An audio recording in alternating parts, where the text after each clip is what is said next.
Hare Krishna everyone, welcome to our channel close life. আজকে চলে এসেছি তোমাদের জন্য আরো একটা রেসিপি। এই রেসিপিটা তোমরাও বাড়িতে একবার ট্রাই করে দেখো, তোমাদের খুব ভালো লাগবে। আজকে আমি করছি ভুট্টা আলুর সবজি। তো তার জন্য ভুট্টা আর আলুটাকে এরকম করে বানিয়ে প্রেসার কুকারে নুন আর হলুদ দিয়ে সেদ্ধ করে নিয়েছি। এইগুলো সেদ্ধ করার জন্য 12 থেকে 13টা সিটি পড়া পর্যন্ত অপেক্ষা করেছি। এতে করে কিন্তু আলু বেশি সেদ্ধ হয়ে যায়নি আর ভুট্টাটা কিন্তু কাঁচাও রয়ে যায়নি, একদম পারফেক্ট হয়েছে।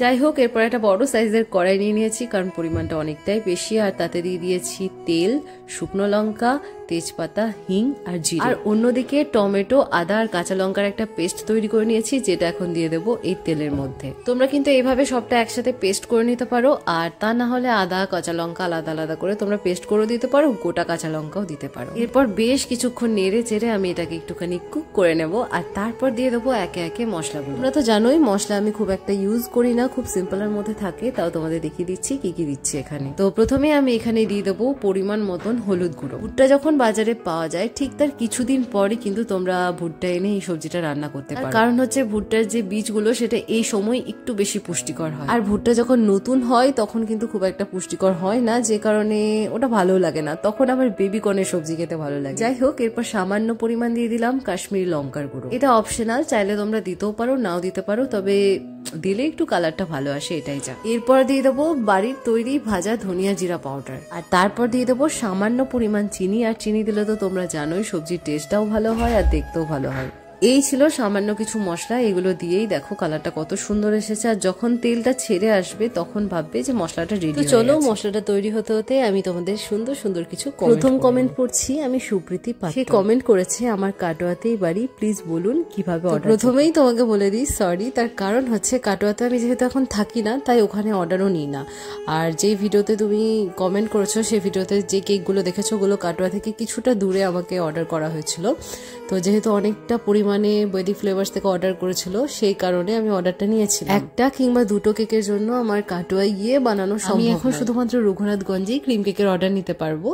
আর যদি তোমাদের মনে হয় ফ্রুটস কেক তোমরা ট্রাই করবে আমাদের বৈদিক ফ্লেভার্সে, তাহলে তোমরা অর্ডার করতে পারো, আমরা পাঠানোর চেষ্টা করব। একটা কমেন্ট যেটা আমাদের ইউটিউব ফেসবুকে অনেকেই করেছো, সেটা হচ্ছে আটার কেকের রেসিপি। আমি একটু ফাঁকা হয়নি, তারপরেই তোমাদের সাথে আটার কেকের রেসিপিটা শেয়ার করব।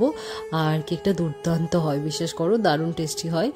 আর খুব একটা আলাদা কিছু না, ময়দার আর আটার সেমই। নেক্সট কমেন্ট করেছে শ্রেয়ান কুন্ডু কেশব। সে কমেন্ট করেছে, মাতাজি আপনাদের ভিডিও দেখতে আমার খুবই খুবই ভালো লাগে, সাধু সঙ্গ করতে আমার ভালো লাগে। আপনাদের সবাইকে অনেক অনেক ধন্যবাদ এত সুন্দর সুন্দর কমেন্ট করার জন্য। আর সত্যি কথা বলতে এখন কোথাও গেলে আপনাদের সাথে যখন দেখা হয় না, সেটাও আমাদের খুব ভালো লাগে। এই তো জাস্ট কিছুদিন আগে সবাই নিতাই ধামে গিয়েছিল, মানে বীরচন্দ্রপুর, সেখানে একজন প্রভুর সাথে ওর দেখা হয়। দুর্ভাগ্যবশত ওনার সাথে আমার দেখা হয়, কারণ কিছু কাজের জন্য সেদিন আমি ওখানে যেতে পারিনি, শুধু প্রভু একাই গিয়েছিল। ওখানে গিয়ে বেলডাঙ্গার একজন ভক্তের সাথে দেখা হয়। আমাদের ব্লগ দেখেন, আর ওনার আমাদের ব্লগে যেটা বেশি ভালো লেগেছে সেটা হচ্ছে যে আমাদের যে ভক্ত সঙ্গ, আর ওনার যিনি গুরুদেব এইচ.এস. গৌরাঙ্গ প্রেমসাই মহারাজ, উনি এখানে এসেছিলেন, কেক কেটেছিলেন। তো সেই সব গল্প উনি ওকে বলছিলেন। তো প্রভু তো খুবই ইমোশনাল হয়ে গেছিলেন ওকে দেখে।